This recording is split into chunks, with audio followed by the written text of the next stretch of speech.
Well, good morning, everybody. So let me ask you a question. How was your tournament this year? Did you reach your goals, or is there room for improvement? Well, you've come to the right place. Hello, everyone. My name is Phil Immordino with the Golf Tournament Association of America. We have one simple mission, and that is to help you produce a better golf tournament. For over 30 years, we've had the opportunity to work with thousands of tournament planners around the world, and we're here to help you. This is our monthly webinar series where we attempt to give you some new ideas, some thoughts, and some questions to ask on how to improve your tournament for next year. So today's topic is, how do we take advantage of the off season? How do we start planning now for next year? I see too many tournaments in this country that start way too late. They give themselves a month or two to plan their golf tournament. Thus, the result, failure. I played in a golf tournament this weekend, and it was very sad, very frustrating. They wanted to have 120 players. They committed that to the golf course. They ended up with 24. They lost over $30,000. Why? Lack of planning. So in this seminar today, we're going to talk about what are the things that you can be doing to get ready for next year's event. Get a head start. Take advantage of the downtime. Even if there's snow on the ground, we want to get started now, because there's a lot of things that you can be doing. You know, one of the benefits of this whole COVID thing is the fact that we've all learned how to use video meetings, whether it's Zoom or Google Meets or any one of the new Zoom meetings is great, because now we can have committee meetings. We can talk to folks simply on video without having to go all the way across town. So let's take advantage of that. Even if there's snow on the ground, let's take advantage of that. So let's get started. What can we do in the off season to get started on your golf tournament now? Well, the first thing we can do is evaluate. If you did a golf tournament this year, we really need to take a look. What did you do right? What did you do wrong? So I really suggest that you, number one, do a survey of your golfers. Ask them, what do they think? What are the good things? What do they like? What do they not like? What can we do to improve next year? The next thing I think is a great idea is to pull your committee together as soon as possible. I like to see the committee meeting at the golf course where you hosted the event, because this gives everything a new perspective. You're looking at a different way, and now you're able to evaluate with it fresh on your mind. So meet at the golf course. Most likely they're going to buy you lunch because they want your business. But have a committee meeting, even if it's a virtual meeting, and evaluate, what did you do right? What did you do wrong? What were the golfers happy? Were the sponsors happy? What can we do to improve on next year's event? But evaluate step by step every single aspect of your golf tournament. Now, we have a thing called a tournament diagnostic. It asks you every single question you can even remotely think of, and some that you haven't thought of, to evaluate your tournament. So if you'd like to see that, let me know. Send me an email, and we'd be more than happy to send that out to you. So step one is to evaluate, analyze what you did this year. Now, if you haven't had a tournament, then maybe we start evaluating other events. So I suggest that we do our homework. We do some research. Either way, let's find out what the other organizations are doing. What are other tournaments doing to be successful? Check out their brochure. Check out their website.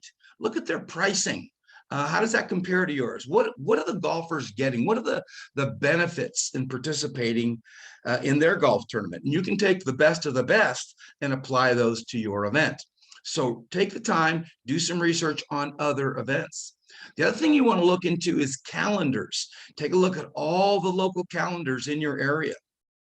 Maybe it's the Chamber of Commerce. Maybe it's the events. You do not want to conflict your event to hinder golfers from participating. So look at calendars, make sure that other tournaments aren't set on that date that have the same type of golfers that you're looking for. Make sure there's no major holidays, major events, major days off that that you want to not conflict with. So do your research, do your homework, check out other events, check out other calendars, make sure you're doing it in the right time of the year. The next thing you can do is put together a business plan. A business plan is so important. Most events wing it. And trust me, I know this from experience. There's over 500,000 golf tournaments out there. The average event raises only $5,000. So most of them treat theirs like a small to little business, if a business at all. So I encourage you to look at this as a big business. If you want to raise big money, treat it like a big business. So that starts with a business plan. In that business plan, you need to state, what is your mission? You know, what is your purpose? What type of golf tournament are you doing? Is it a fundraiser?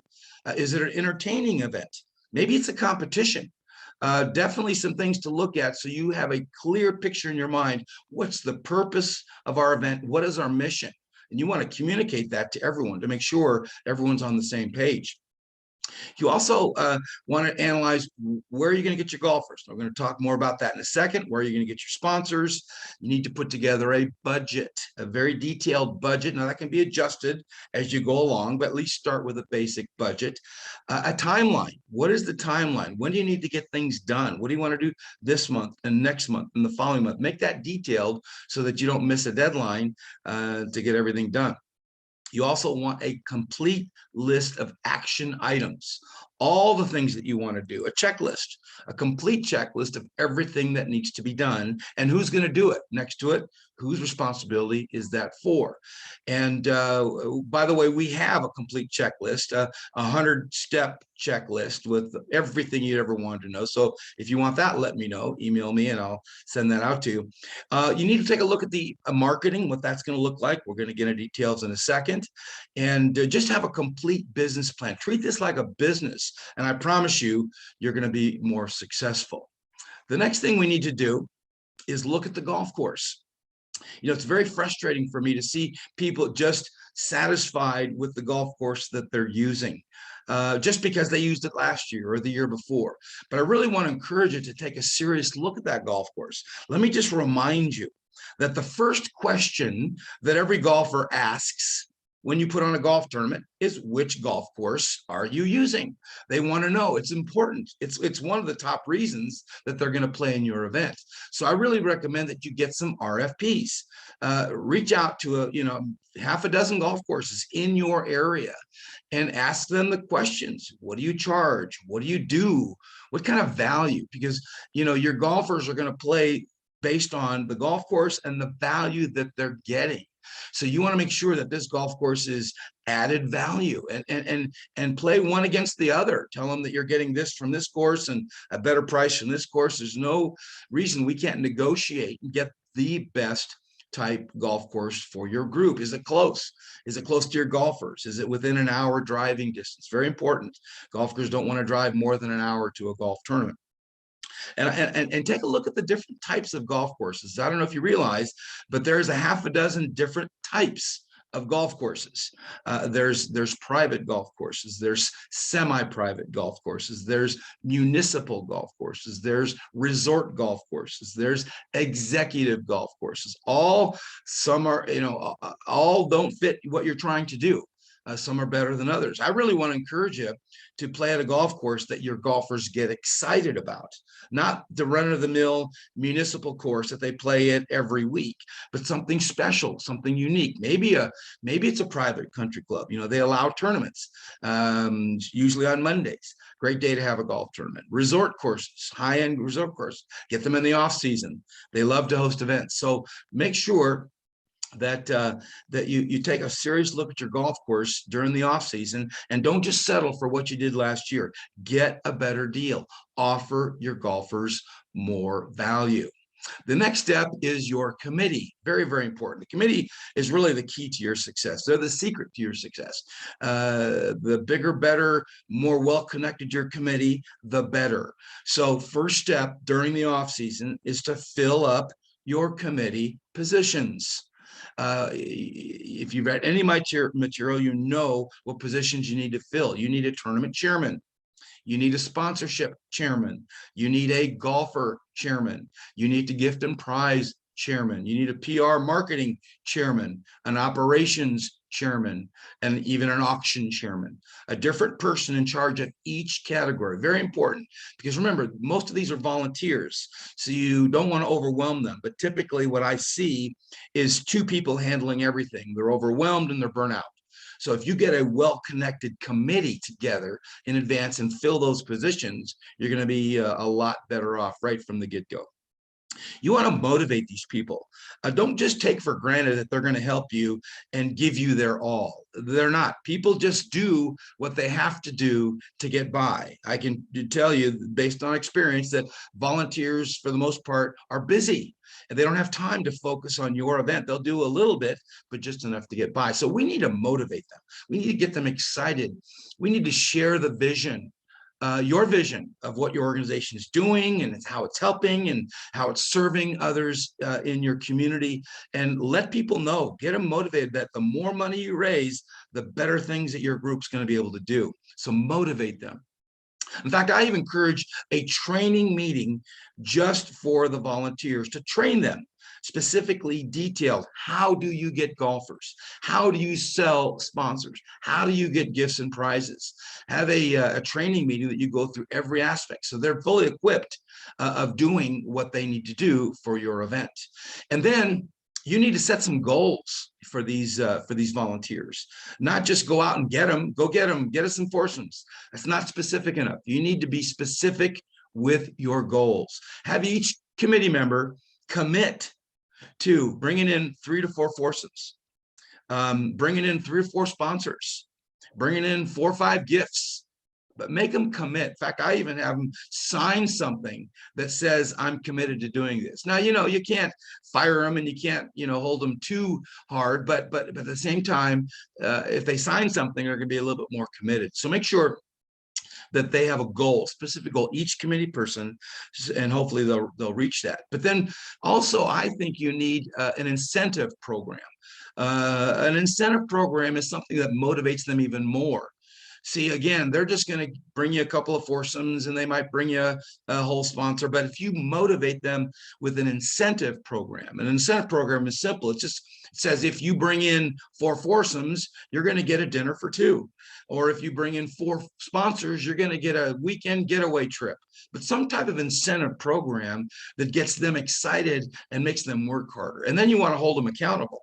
They've set the goal. You set the goal for them. You've got an incentive program. So just encourage them every week to reach their goals. And I promise you're going to get a much more, productive committee. The next thing you want to do is start working on sponsors. The problem with most events that we see is that they're contacting their sponsors 30 days before their event. And I'm telling you right now, companies do not have a lot of money set aside just to give to your event. Oh, they may have $250 for a whole sign, but that's not the real money. As you know, if you've read any of our material, sponsors are the profit. So the more sponsors you have, the more money you're going to make. It's that simple. So you got to focus on big sponsors. And most importantly, give these sponsors value.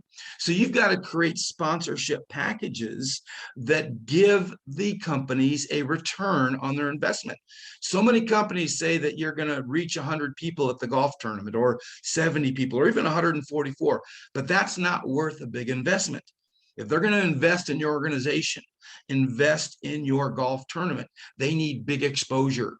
They need blast emails. They need to know what the demographics are of your marketing campaign. So make sure that you put together some creative packages. You identify the potential sponsors that would give big money and contact them early. You need to contact the big sponsors 4 to 6 months in advance so they can put it in their budget that they're going to be giving you some big money. So spend some time putting together these sponsorship packages, making a list of potential sponsors. And I really encourage you to meet them face to face. You can't ask for $5,000 or $10,000 over the phone. You need to sit with them eye to eye, show them what your organization is doing, show them all the benefits that you are going to give them and the return on investment that you're offering them through this sponsorship packages. And I can promise you that they're going to give you more money. Not just anybody can get a whole sign. And there's nothing wrong with whole signs, but again, you're not going to raise the big money with little hole signs. And you're not going to raise big money by reaching only 100 golfers that play that day. You've got to look at your event as a marketing campaign for these companies. And we go into depth in one of our other webinars about sponsors and how to sell them. So I encourage you to check that out. But the next step after you get the sponsors kind of semi-organized is the golfers. You can't just hope and pray that golfers are going to show up. One of the big mistakes that this organization made this weekend is they had 40, 50 golfers say, yeah, we'll be there, but they didn't pay in advance. You think they showed up? No, not one of them. So rule number one, all golfers pay in advance. I have to force that because you're going to lose money. And that's what these people did. They lost a lot of money. So do not let golfers sign up without paying, or, at minimum a deposit. But I encourage a full payment in advance. So golfers, you need to start working on it in advance. You need to put together a list of potential golfers. You need to send out a save the date so that they put it in their calendar early. And then very importantly, you've got to create a package that gets them excited. I can tell you 9 out of golf tournaments, when I get an invite, it doesn't tell me anything. It says the date and the golf course. It doesn't tell me what's in the goodie bag. It doesn't tell me what's for lunch. It doesn't tell me who else is going to be there so I can network. Let me just give you the thinking of a golfer, especially a guy or a gal in business. They want to use this golf tournament as a networking opportunity. They want to meet potential customers. They want a great day on the golf course and a great golf course. They want a great goodie bag, not just a little $10 gift certificate. They want shirts and hats and balls and gloves, and they want a chance to really participate in a fun day where they're going to get some business. So give them value. Put together a golfer's package that creates value, not just golf and a hot dog. That ain't going to do it, gang. There's too much competition. There's too many other great events out there, and these golfers can't play in every event. So start working on golfers early. The next thing you want to start thinking about is your promotion and marketing. You can put that together now because it's invaluable. I'm not saying you need to spend a lot of money, but there's some things you need to do to make sure that your promotion and marketing is effective. Okay, one is to get a website. You really need to have a website for your golf tournament. Not expensive. Sometimes they're free, depends on the bells and whistles that you want, but get a website. It gives you credibility. It shows that you're real, that you're a real bona fide organization that knows really what you're doing. So put together a website that has a registration site that collects payments, keeps all types of reports for you, but it's a really slick little process that helps you with the organization of your event. I really want to encourage you to think about a media partner. Get a media partner in advance, whether that's a radio station, whether that's a local trade magazine in your industry, maybe it's a newsletter, maybe it's a blog company, but look for a media partner. Why? Because the more exposure you get for your event and your organization, the more value you're going to offer to your sponsors and the more credibility you're going to offer to your event and your organization, which makes golfers feel good. Now, this is not going to necessarily get you golfers. Don't think that if you run a radio spot, you're going to get any golfers. That's not how it works. But it's going to give credibility by being on the radio, being in the newspaper. Any type of media coverage gives you credibility. It makes a golfer feel better about participating in your event, feel better about giving more to your organization. So start working on that marketing and promotions package. Maybe social media, whether you're strong in Facebook, LinkedIn, Instagram, Twitter. There's so many of them out there. But here's what I like about social media, that it spreads the word fast. I heard a story recently that someone had posted their golf tournament on Facebook, and they stated what they were doing with the money and how it was helping kids. And someone on the other side of the country felt compelled to offer $25,000 check just because they liked what they saw. So you never can, cut short what the social media can do for you. And it's free. I mean, take advantage of it. I wouldn't spend money on it, but if you're connected, your committee's connected, very important to maximize your exposure on social media. eBlast are powerful. Build your database of companies, of individuals, of golfers. Continue to send out information about what you're doing, update them. In fact, I really encourage you to have a monthly newsletter. If you don't, you should think about this. Just keeps people thinking about you. You can update them on new information. You don't want to bug them every day about it, playing in their golf tournament. You don't want to bug them every day about giving, donating to your organization. But if you just inform them what you're doing, where their money's going, it's a powerful tool. So think about a newsletter and tons of email blasts. Maybe you do a promotion that says, hey, sign up before February 1st and you get a 25% discount, or sign up before, February 1st and get a box of golf balls, some type of incentive to get your golfers to sign up early. So I really encourage you to think about some type of promotion to get them involved. The next thing you need to be thinking about is your gifts and prizes. Very, very important. If you have participated in any tournament ever, you know how important gifts and prizes are. If I get to a tournament and I don't get a goodie bag, or if I get to the tournament and they give me a little discount coupon at the golf shop, I'm not excited. Okay. I want a real goodie bag. I want shirts and hats and balls and gloves. I want something that shows me some value, shows that your tournament is worth playing in. In many cases, you can give them the value of their entry fee right in the goodie bag. I have a whole video on how do you get these gifts and prizes paid for by somebody else, but a simple version, sponsors pay for them. And if you structure it right, every sponsor will have a great item in the goodie bag. So start working on that early. Make sure that all your committee members are out there getting stuff. The bigger, better pack that goodie bag is, the better. But you also got to be thinking about gifts and prizes for the games and the contests, and first place, second place, third place, last place. All these things are important. You need raffle items. You need auction items. All these things need to be worked on literally all year round. In fact, you can be getting gifts all year round. So not just during the off season, but don't ever stop, because you can always use stuff for something. Build a warehouse full of stuff, and then you can pick and choose where to utilize that. Okay, after gift and prizes, we need to be thinking about that auction. I'm telling you, some of us have great auctions and some of us have no auctions, but auctions work really great with golf tournament. But not just an auction, and hear me very closely. If all you do is have an auction at your event, you're already way behind.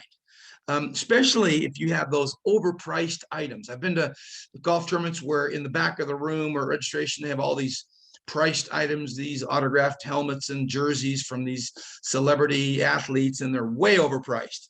9 times out of 10, not only am I not going to bid on one, but even if I did, the organization is lucky to get a few bucks. Because let me tell you how those auctions work.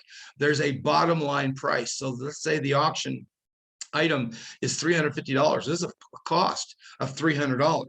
So if you're lucky, the organization might get 50 bucks. So I'm going to encourage you to go out and get items donated completely for free, and work on big items, not just tickets here and posters here, but I'm talking TV appliances and trips and things that are worth some value. But let me tell you the biggest item that I really want to recommend, and that's what we call experiences. These are things you can't buy online. These are things you can't buy at Walmart or Costco. These are things that are very, very valuable to certain people. It might be a round of golf with a local celebrity or a local athlete. It might be lunch with a politician. Experience. It might be a hot air balloon ride, that it's hard to get in your area. So things that are experiences, things that people don't normally do, that get excited and they can't buy them at Walmart or Costco. Okay.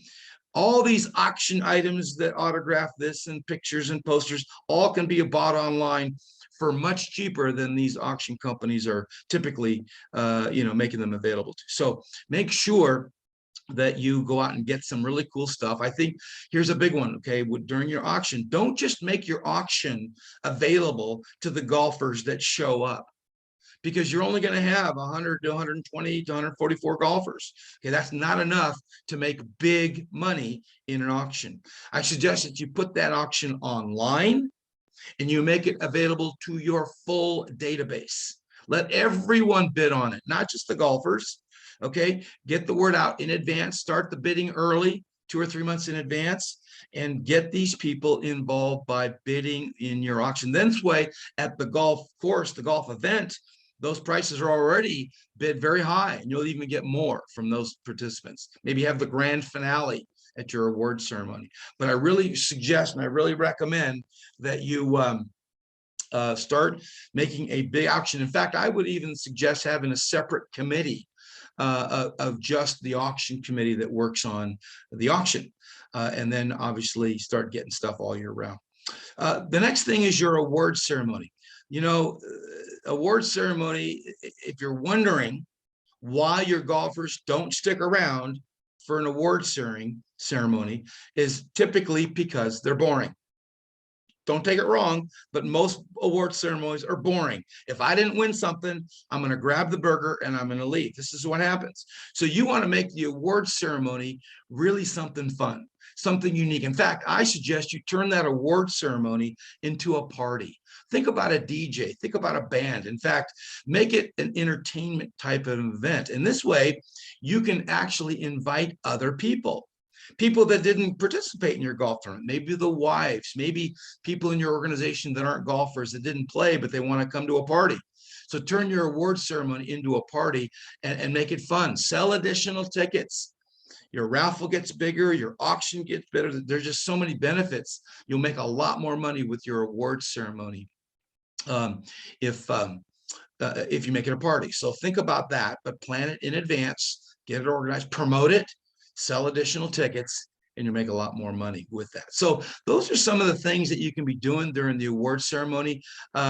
We're here to help you with any aspect of your golf tournament, and most of our information is free. These webinars are free.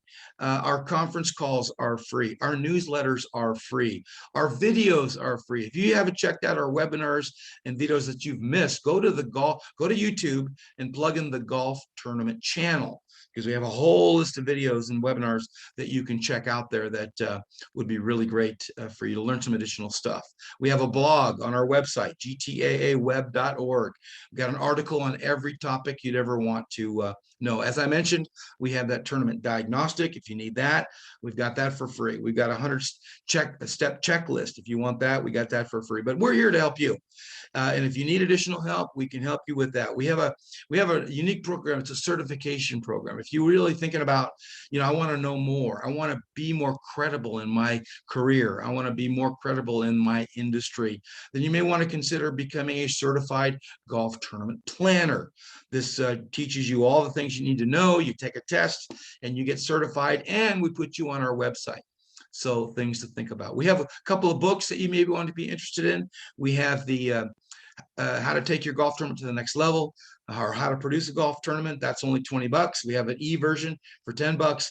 We have a new book out that you might be excited about. It's The Complete Guide to All the Formats, all the games, all the contests. I mean, this book talks about how to do a golf-a-thon, how to do night golf, how to do a celebrity event, how to do a pro-am, all the gambling games that your golfers get excited about. Teaches you, but we've probably got 50 ideas on how to raise money on the side, from the golf ball drop to, the cannonball shooting and the drone drop, all types of fun game, beat the pro, pay the pro, all types of games. So that's available. We have a hard copy for $20 and we have an e-version for $10. So go to our website and we'd love to help you with that. So bottom line, gang, is this: golf tournaments, your golf tournament can be better. It can be bigger, better, faster, but you need to start planning in advance. I really encourage you to take 4 to 6 months of planning your event. Give yourself plenty of time. Give your volunteers plenty of time to get things done. All right.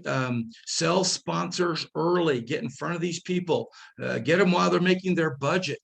And I can assure you, you try these things and you're going to be successful. We're here to help you. So good luck with this event. Please email me for anything you need. We answer any question anytime. We have local consultants in your area if you need some help.